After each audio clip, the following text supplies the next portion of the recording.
सभी शास्त्रों में हम पाते हैं कि भगवान के चरण कमलों का ध्यान ही सभी भौतिक कल्मशों से शुद्धि और शुद्ध भक्ति सेवा प्राप्त करने का एकमात्र तरीका है। योग अभ्यास भी आध्यात्मिक जीवन में पूर्णता के लिए इस ध्यान की सलाह देते हैं।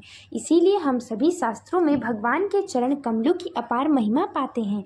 और जब शास्त्र और आचार्य हमें भगवान के प्रति समर्पण करने के लिए कहते हैं तो हमें भगवान के चरण कमलों में समर्पण करने के लिए कहा जाता है, क्योंकि भगवान अपने चरण कमलों से सभी की रक्षा और आशीर्वाद करते हैं। इसीलिए शास्त्र आचार्य आमतौर पर हमें उनके हाथ या चेहरे की शरण लेने का निर्देश नहीं देते हैं।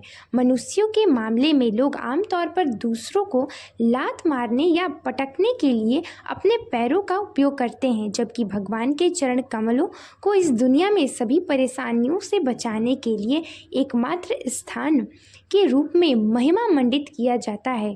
भागवत पुराण में भगवान कपिल देव भगवान के चरण कमलों पर ध्यान करने की प्रक्रिया और इसके लाभकारी परिणामों की व्याख्या करते हैं। संचिन्तयेद भगवताश्च चरणारविन्दं वज्रं कुशध्वज सरोज अहलायञ्च नाढ्यम् उत्तुङ्गरक्तविलासं नखचक्रवाला ज्योत्सनाभिरहत मृहाद दृदयन्धकारम्।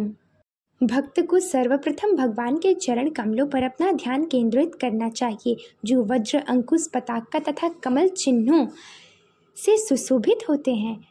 उनके सुंदर माणिक्य नखों की शोभा चंद्रमा के कक्ष के समान है तथा हृदय के गहन अंधकार को दूर करती है। यच चौच निहस्कृत सरित प्रवरोदकेना तीर्थेन मूर्धन्य अधिकतेन शिव शिवो अभूत ध्यातुर्मनः श्यामल शैल निहस्कृत वज्रम ध्यायैच चिरम भगवताश्च चरणरविंदम। भगवान शिव अपने सिर पर गंगा के पवित्र जल को धारण करके और भी अधिक धन्य हो जाते हैं, जिसका स्रोत भगवान के चरण कमलों को धोने वाले जल में है।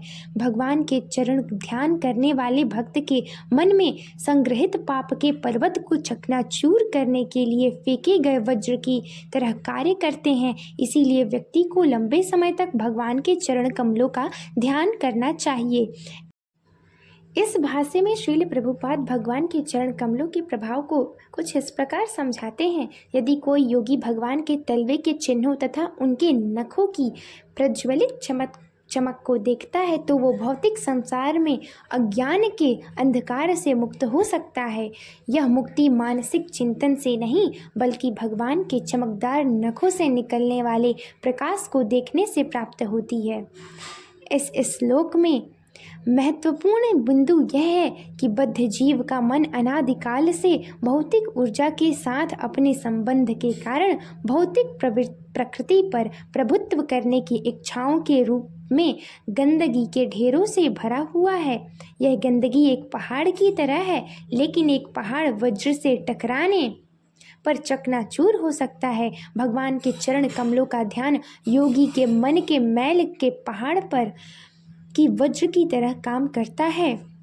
यदि कोई योगी अपने मन में मैल के पहाड़ को तोड़ना चाहता है तो उसे भगवान के चरण कमलों का ध्यान केंद्रित करना चाहिए और कुछ शून्य या निराकार की कल्पना नहीं करनी चाहिए।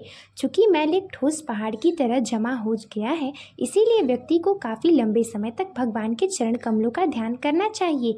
यद्यपि यह ध्यान महिमापूर्ण है, लेकिन इस कलयुग में इसका अभ्यास करना व्यवहारिक नहीं हो पाता, क्योंकि मन अज्ञानता के कारण पूरी तरह से अशांत है। हमारे कलयुगी मन के साथ एक पल के लिए भी भगवान के चरणों के बारे में सोचना संभव नहीं है, फिर लंबे समय तक उनका ध्यान करना तो दूर की बात है। हालांकि इस तथ्य से निराश होने की आवश्यकता तनिक भी नहीं है, क्योंकि भगवान हमारी अज्ञानता से पूरी तरह अवगत हैं। दिव्य ध्वनि, उनका पवित्र नाम और भगवत गीता और भागवतम महापुराण जैसे शास्त्र के रूप में प्रकट हुए हैं।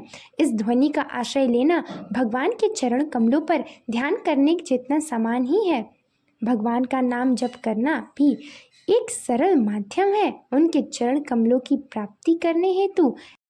पद्म पुराण में भागवत पुराण की तुलना भगवान के दिव्य स्वरूप से की गई है और विभिन्न स्कंदों की तुलना भगवान के स्वरूप के विभिन्न अंगों से की गई है। पहले तो इस स्कंदों को भगवान के चरण कमलों के समान माना गया है। इसीलिए जब हम गंभीरता से भागवत पुराण विशेष रूप से पहला और दूसरा स्कंद का अध्ययन करते हैं तो हम वास्तव में भगवान के चरण कमलों का ध्यान ही करते हैं। इसके अलावा वाराह पुराण भगवत गीता की तुलना भगवान के आध्यात्मिक रूपों से करता है और इसीलिए भगवत गीता पढ़ना भगवान के चरण कमलों पर ध्यान लगाने के समान ही है। इसीलिए ईमानदारी से हरे कृष्ण का जाप करके भगवत गीता और श्रीमद् भागवतम का गंभीरता से अध्ययन करके वही परिणाम प्राप्त किया जा सकता है जो एक महान योगी भगवान के चरण कमलों पर ध्यान केंद्रित करके प्राप्त करते हैं। आप सभी को बहुत बहुत धन्यवाद।